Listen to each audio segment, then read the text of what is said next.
សួស្តីបងប្អូនទាំងអស់គ្នាថ្ងៃនេះលោកគ្រូបង្ហាញអំពីការបង្កើតតារាងអូតូឲ្យលោតអូតូតែម្ដងដើម្បីងាយស្រួលដើម្បីកុំឲ្យបង្កើតតារាងញយអញ្ចឹងដំបូងបងប្អូនត្រូវកំណត់ផ្នែកខាងលើតើបងប្អូនយក font អ្វីអញ្ចឹងគ្រូដាក់យក font ខ្មែរ OS មូល័យបាទបន្ទាប់មកបងប្អូនអាចកំណត់ទៅយើងអាចយកទៅ10ឬក៏11ចឹងមកបាទអញ្ចឹងខ្ញុំសរសេរបាទអញ្ចឹងព្រះរាជាណាចក្រកម្ពុជាជាតិសាសនាព្រះមហាក្សត្របាទបន្ទាប់មកបងប្អូនអាចដាក់មន្ទីរឬក៏ស្អីក៏បានដែរមន្ទីរអប់រំយុវជននិងកីឡាបាទខេត្តកំពង់ធំបាទកំពង់ធំបាទវិទ្យាល័យយើងមកបាទឧទាហរណ៍វិទ្យាល័យតាំងក្រសាំងអញ្ចឹងទៅបាទអញ្ចឹងបងប្អូនអាចទៅសេអូបាទអញ្ចឹងបងប្អូនអាចទៅសេបាទកំណត់ខាងលើមកហើយខាងក្រោមនេះបងប្អូនដាក់ font ខ្មែរសៀមរាបឬក៏ខ្មៅផ្សេងក៏បានដែរអាស្រ័យលើការចូលចិត្តរបស់បងប្អូនទាំងអស់គ្នាបាទយើងដាក់លេខរៀងបាទបន្ទាប់មកកូដនាមនិងនាមខ្លួនបាទភេទបាទឋានៈ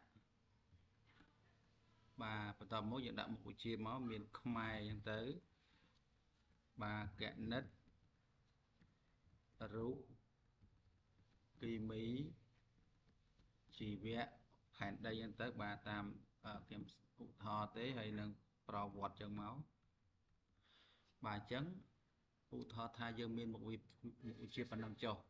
អញ្ចឹងដើម្បីបង្កើតតារាងជាធម្មតាយើងវីដេអូមុនយើង select យើង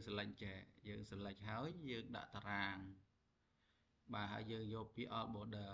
បាទវីដេអូមុនគឺយើងធ្វើបែបហ្នឹងប៉ុន្តែវីដេអូលើកនេះគឺយើងអត់ធ្វើបែបហ្នឹងទេឧទាហរណ៍ថាយើងចង់បានតារាងឧទាហរណ៍ថាត្រឹមលេខ13ឬក៏ត្រឹម20ចុះឥឡូវខ្ញុំដាក់យកទៅ20បាទយើង select ប៉ុណ្្នឹងហើយអញ្ចឹងដើម្បីឲ្យតារាងនឹងវាលុតអូតូអញ្ចឹងជំហានទី1យើងត្រូវ select បាទ select ចាប់ពីក្បាលលើមកបាទបន្ទាប់មកយើងចូលទៅកន្លែង home បន្ទាប់មកយើងយកពាក្យ format conditional formatting បាទបន្ទាប់មកទៀតយើងយកពាក្យ new rule បាទបន្ទាប់មកទៀតយើងយក use a formula to determine which cell to format បាទបញ្ចប់មកយើងចុចលើនេះមកប៉ឹកមកបាទហើយយើងយក cursor មកចុចកន្លែងបាទជួរណាក៏បានដែរកន្លែងលេខរៀងក៏បានកូដនាមក៏បានឥឡូវខ្ញុំចុចកន្លែងលេខរៀងចុះ